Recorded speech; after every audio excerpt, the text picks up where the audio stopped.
Pertanyaan di surga tidak berbunyi berapa banyak engkau memiliki, tapi berapa banyak engkau telah memberi dengan apa yang engkau miliki. Amin. Berani tidak katakan kepada teman di samping saudara, jangan pelit.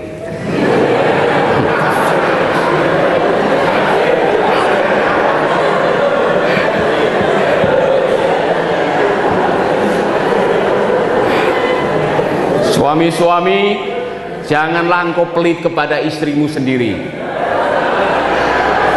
Dan semua istri bilang haleluya. Istri-istri, jangan kau pelit kepada suami. Saya heran kadang-kadang ada orang yang dengan dirinya sendiri aja pelit.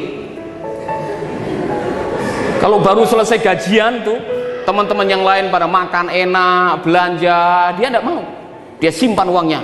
Nah giliran ada orang lain makan enak, dia omongin, kamu tuh borosnya bukan main, kok disimpan uangnya. Apa urusannya? Berkat-berkatnya sendiri mau dinikmati.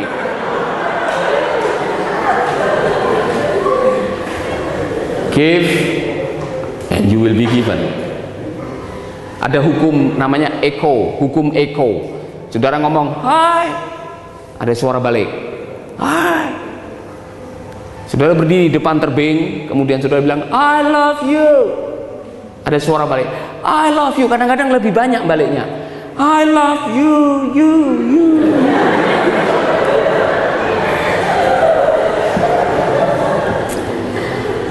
Saudara mungkin pernah dengar ini, saya pakai dongeng ini berkali-kali untuk menggambarkan ilustrasi betapa banyak orang Kristen yang kalau berbicara mengenai memberi, takutnya bukan main. Saya dengar di Indonesia Timur ada gereja yang banyak setannya, sampai diadakan pengusiran tidak keluar setannya. Lalu pendeta ini mencari evangelis yang ahli pengusiran setan. Didatangkanlah ini evangelis, namanya juga udah ahli pengusiran setan. Waktu masuk dalam gereja langsung ambil gitar nyanyi lagu pengusiran setan. Ada kuasa dalam darahnya. Biasanya sekali satu paragraf aja dinyanyikan, setan sudah pada lari. Kali itu tidak mau setannya lari, diem semua. Evangelis ini agak penasaran, dia cari lagi apa yang dipakai. Oh, di mimbar ada salib, dia lepas salib. Dia keliling bangku karena dia ingat film Dracula. Dia keliling, siapa tahu semua akan keluar. Tidak mau keluar. Iblisnya tepuk tangan, dia makin marah. Dia bilang, iblis di sini kurang ajar.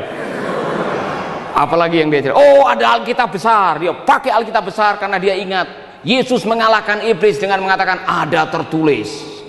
Dia ambil itu Alkitab dan dia keliling, ada tertulis, ada tertulis. Iblisnya bertepuk tangan dan hamba Tuhan ini frustasi. Akhirnya dia putuskan menyerah. Dia keluar. Sebelum dia keluar, tiba-tiba dia lihat kantong kolektor, muncul pikiran spontanitas, siapa tahu kantong kolektor bisa mengusir mereka. Dia jalankan kolektor, semua iblisnya kabur.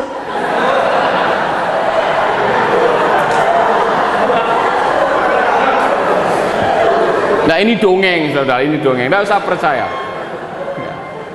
Tetapi ada moral story-nya adalah bagian ibadah yang kadang-kadang ditakuti orang itu memberi. Jangan takut memberi, karena Amsal 11 ayat 24-25 mengatakan ada orang yang memberi tambah kaya.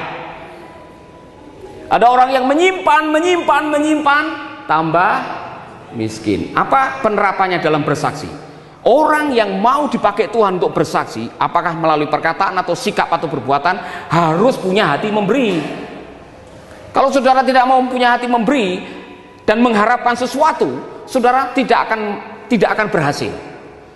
Karena begitu besar kasih Allah akan dunia ini, sehingga ia memberi. Kekristenan adalah agama memberi.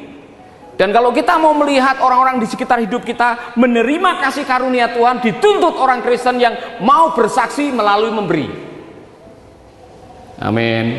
Saya bicara tidak mesti harus uang. Beri kata-kata dorongan, beri pertolongan, berikan doa buat mereka. Saya mau tanya, kapan terakhir kali saudara menolong orang? Kapan terakhir kali saudara duduk dengan orang yang sedang sakit parah dan saudara menumpangkan tangan dan berdoa buat mereka? Kapan terakhir kali saudara duduk dengan orang yang sedang membutuhkan kata-kata dorongan? Kapan terakhir kali saudara menolong orang yang sedang dalam keadaan sekarat dan saudara bisa memberi sesuatu dan pemberian saudara tidak bisa dibalas oleh orang itu?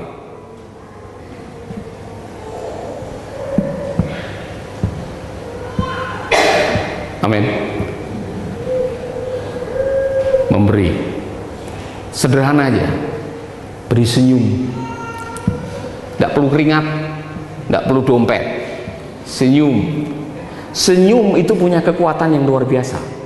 Senyum saudara bisa menyelamatkan banyak orang. Siapa tahu senyum itu satu-satunya senyum yang dia terima selama hidupnya. Iya kan? Saya masih ingat ada orang Yahudi yang mau dieksekusi di kamp Nazi. Ini saya baca dari Chicken Soup.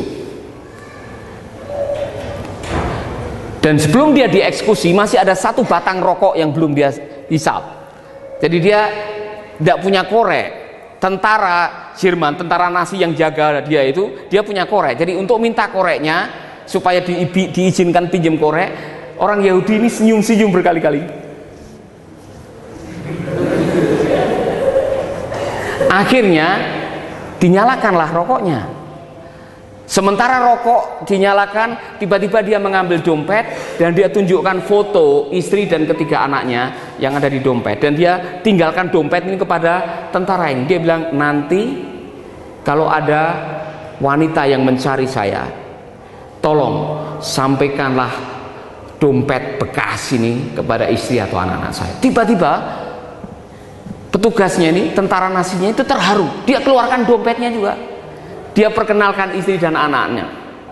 Kemudian terjadilah percakapan, dan dengan diam-diam dia tergerak oleh belas kasihan. Dia bilang, kamu keluar, lari sekarang, lari sejauh-jauhnya supaya kamu bebas dari hukuman malam ini. Dia selamat, saudara-saudara. Dia selamat dari eksekusi. Apa yang membuat dia selamat? Ada orang bilang, senyummu bisa menyelamatkan perutmu. Kalau saya punya nasi bungkus dan ada 9 orang kelaparan, yang 8 ini mukanya muka masam, dan ada satu yang saya akan tergerak kasih yang senyum. Senyum punya kekuatan yang luar biasa. Coba kalau orang Kristen baru keluar dari rumah senyum. Senyum saudara bisa mengubah dunia ini, saudara. Saya mendengar ada seorang yang suka senyum dan dia senyumnya luar biasa dan bisa mengubah kotanya. Jadi dia setiap kali dia biasa senyum. Ya, dia keluar dari rumah mau naik mikrolet, senyum. Padahal sopirnya lagi marah karena macet. Oleh karena marah-marah nyopirnya ngawur semua. Guru-guru yang menumpang di situ akhirnya ikut marah. Tapi karena dia senyum, akhirnya sopirnya senyum. Karena sopirnya senyum, gurunya ikut senyum. Pada waktu guru-guru ini turun dari sekolah, turun dari mikrolet masuk ke sekolah, dia masuk ke kelas dengan senyum. Semua murid-muridnya senyum. Karena murid-murid senyum, bahagia waktu pulang, senyum di rumah. Senyum satu orang bisa mengubah banyak orang. Jangan takut senyum. Dan hukumnya mengatakan senyum, kau dapat senyum. Saudara senyum sama saya kasih senyum. Serius. Bahkan kepada orang yang tidak saudara kenal, waktu saudara senyum, saudara akan dapat senyum. Karena hukumnya, beri maka kamu akan diberi. Kalau tidak percaya besok ke terminal. Kepada orang-orang yang saudara tidak kenal, waktu turun dari bis saudara senyumi, pasti mereka senyum, walaupun tidak kenal saudara. Kalau saudara senyumin kemudian dilempar mangkok bakso, itulah yang namanya musibah.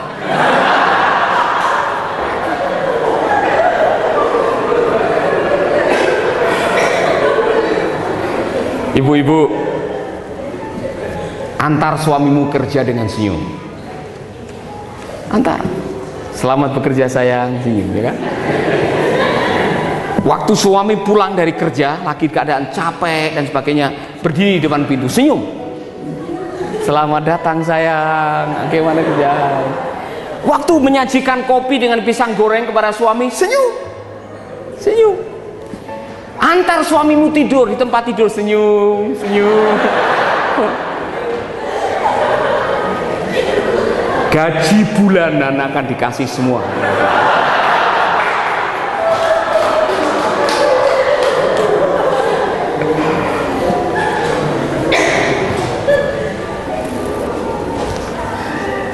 Amin.